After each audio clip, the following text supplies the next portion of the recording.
WhatsApp people, कैसे हैं आप? सब ठीक ठाक हैं? It's me Hamzain, you are watching H welcome back to the channel. उम्मीद करता हूँ अच्छे होंगे, खैर खैरियत से होंगे, एंजॉय कर रहे होंगे। और जनाब, बात ऐसे है कि जैकेट आ गई, इसका मतलब सर्दी आ गई है फाइनली। बड़ा इस दफ़ा लेट होगी सर्दी वैसे। चलो मौसम को रखते हैं साइड पे। ग्लोबली बहुत कुछ हो रहा है। सीरिया में बशार उल असद की जो रजीम है उसका तख्ता उलट दिया गया है। इस वक्त वो अज़ाइलम लिए हुए हैं रशिया में। ऐसी न्यूज़ भी आ रही थी कि तैयारा उनका गिरा दिया गया, लेकिन मुझे लग रहा था कि ये जस्ट एक जानबूझ के न्यूज़ उड़ाई जा रही है। अ, रशिया ही गए होंगे। बहरहाल, इस न्यूज़ को भी रखते हैं साइड पे। पॉइंट ऑफ कंसर्न ये है कि जो न्यूज़ सामने आ रही है, ये शायद ऐसा आने वाले दिनों में होगा। वो ये कि बांग्लादेश की जो एयर स्पेस है उसको 3 साइड से, क्योंकि इंडिया लगता है, तो भारत 3 साइड से बांग्लादेश की एयर स्पेस को ब्लॉक करने जा रहे हैं। और ये किया जा रहा है क्योंकि बांग्लादेश में जो माइनॉरिटीज़ हैं उनके साथ जो कुछ हो रहा है उस वजह से। तो शुरू करते हैं वीडियो को। 3 2 1 एंड गो। हेलो फ्रेंड्स, जय हिंद। हिंदुस्तान हेलो। स्पेशल में आपका स्वागत है दोस्तों। शेख हसीना के बांग्लादेश छोड़कर चले जाने के बाद वहां पर हिंदू आबादी निशाने पर है। कट्टरपंथी मुस्लिम घरों में घुसकर हिंदुओं पर अत्याचार कर रहे हैं। ओके। हिंदुओं को मारा जा रहा है। मंदिर निशाने पर हैं। वहां रह रहे हिंदू बाहर निकलने पर पहरावा तक बदल ले रहे हैं। इसी बीच काफ़ी बंगाल मुश्किलें विधानसभा होती हैं में ना। नेता विपक्ष सेवंदु अधिकारी ने हिंदुओं के साथ हो रहे जाति पर कड़ी प्रतिक्रिया दी है।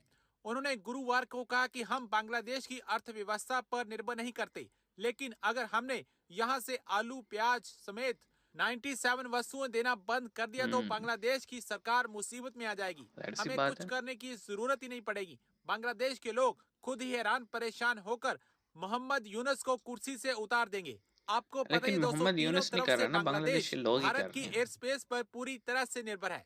एक तरफ से वह समुद्र से घिरा हुआ है।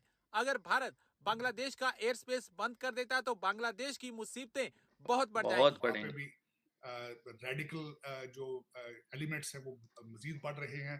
पाकिस्तान के अंदर भी हर अ, जगह ही। बहुत खतरनाक बात की है शाम में खान भी तो साहब यही ने। हुआ खान है। साहब मेरे ख्याल कल की बात है जब खान साहब के पास अदालत के अंदर एक मीडिया जर्नलिस्ट उसने क्वेश्चन किया कि आप हमारी पिंकी पीरनी जो है वो तो एक आप कहते थे कि घरेलू औरत है, तो वो लेकिन सियासत अब वो में क्यों आई? सियासत कर रही है। तो उन्होंने आगे से कहा, उन्होंने कहा तुम्हें किसने कहा वो सियासत कर रही, वो तो जिहाद कर रही है। जी हाँ। तो इस वक्त भारत के आसपास अभी मैं आगे जाना चाहूंगा, एक और भारत के लिए मुश्किल आ पहुंची है नेपाल में, उसके बारे में भी डिस्कस करना चाहूंगा। नेपाल में क्या लेकिन हुआ है? बांग्लादेश के हालात जो है खराब से खराब तरीन होते जाएंगे, क्योंकि वहां पे जो गवर्नमेंट है उसके पास मैंडेट मौजूद नहीं है, यार वो तख्ता भी वो तो इस इलेक्टेड तरह से नहीं पलटा है। है ना, उसके पीछे जिसके पाव लाठी उसकी उसकी भैंस जो वाला काम हो गया। इस वक्त उन्होंने खासकर जो इतराजात किए थे भारत के, उन्होंने उन्होंने जो उन्होंने इतराज था कि भारत हमें रिकग्नाइज करे हमारी जो रजीम है डॉक्टर यूनस की। तो फिर उसके बाद वो खुद मेरा ख्याल है अपना होमवर्क भी नहीं करते। मोदी साहब ने उनको कॉन्ग्रेचुलेट किया था, रिकग्नाइज किया था माजी के अंदर, लेकिन उनकी जो ख्वाहिशात हैं वो बिल्कुल दूसरी तरफ हैं। वो अपना फासला बढ़ाते जा रहे हैं भारत के साथ। उनकी डिमांड में एक जो ऐसी डिमांड है जो कि बहुत मुश्किल है पूरी करने, वो हसीना वाजिद को चाहते हैं कि भारत के अंदर लाया जाए। हुँ, अब वो किस तरह आएंगी, किस तरह वो इनकी डिमांड पूरी की जाएगी। और अनरेस्ट अभी तक मुसलसल चल रही है वहां पे। अभी भी हंगामे मुख्तलिफ शहरों में होते हैं बांग्लादेश के अंदर। जो इकानमी उन्होंने कैचअप की थी, जो बिजनेस उन्होंने कराची से छीना था, जो पहले कॉटन इंडस्ट्री कराची से बिजली ना होने की वजह से या दूसरी वजूहत से ढाका चली गई अब थी, वो अब वही इंडिया जाएगी। इंडस्ट्री वहां से शिफ्ट होके लोग स्पेकुलेट कर रहे हैं कि भारत से ले जाएगी। स्पेकुलेट नहीं, ये फैक्ट है तार साहब। पाकिस्तान से इंडस्ट्री गई थी बांग्लादेश में। उसकी वजह ये थी कि लेबर सस्ती थी, इलेक्ट्रिसिटी सस्ती थी, हर चीज़ अवेलेबल थी। अब बांग्लादेश ने जो हालात अपने लिए पैदा कर लिए, इन्होंने बात की ना कि मोहम्मद यूनुस जो है वो करवा रहे। बेसिकली ये जो माइनॉरिटीज़ पे अटैक है या हिंदूज़ पे अटैक है, या फिर आप कह लें कि भारत के साथ जो एक एंटी रवैया आ रहा है, वो मोहम्मद यूनुस नहीं, वो वहाँ के लोगों की अपना माइंडसेट है।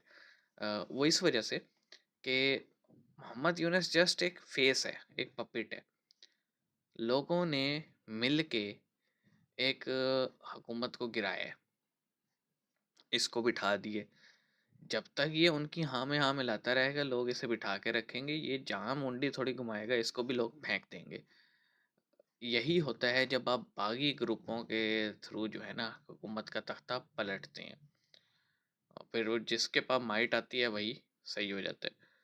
तो अब इंडिया या भारत अगर बंद कर देता है एयर स्पेस, आप खुद सोच लें कि इनको अपनी एक्सपोर्ट्स या अपने ट्रांसपोर्टेशन या पैसेंजर फ्लाइट्स कितने बड़े रूट से लेके जानी पड़ेंगी, आप अंदाज़ा लगा सकते हैं। एग्जाम्पल है ना, अभी कराची में उर्दू कॉन्फ्रेंस हो रही थी, तो पाकिस्तान और इंडिया की डायरेक्ट फ़्लाइट्स नहीं है, तो वाया दुबई या वाया बहरीन जो है पाकिस्तान और इंडिया के लोग ट्रैवल करते हैं। तो इंडियन डॉक्टर्स जो बता रहे थे कि जी मुंबई से कराची आने में 6 घंटे की फ़्लाइट होने लगती थी पहले, इस बार 12 घंटे की फ़्लाइट पड़ी है क्योंकि वाया बहरीन आए हैं। तो बड़ा मुश्किल हो जाता है जी, बंगालियों को लग पता जाने। अपना किबला दुरुस्त करें, रेडिकल के पीछे मत हों, अपने एक खुली ज़हनियत से फ़ैसले करें। मुझे पता है मेरी बात माननी तो किसी ने नहीं है, लेकिन मशवरा तो दे ही सकते हैं। चलिए मिलेंगे नेक्स्ट वीडियो में, अपना ख्याल रखिएगा। सी यू गाइस।